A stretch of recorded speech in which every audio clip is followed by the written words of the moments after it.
What's the meaning of childless?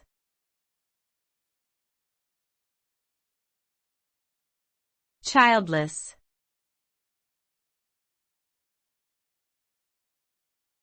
Childless.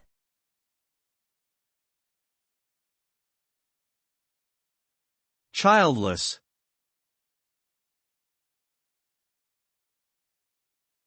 Childless.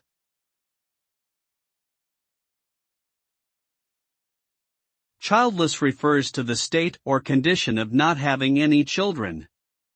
It describes a person, couple, or family that has not given birth to or adopted any children. The term is often used to describe individuals or couples who are unable or choose not to have children.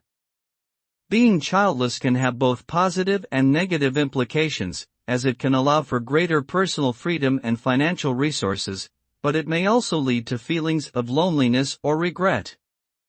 Ultimately, the decision to have or not have children is a highly personal one based on individual circumstances and preferences.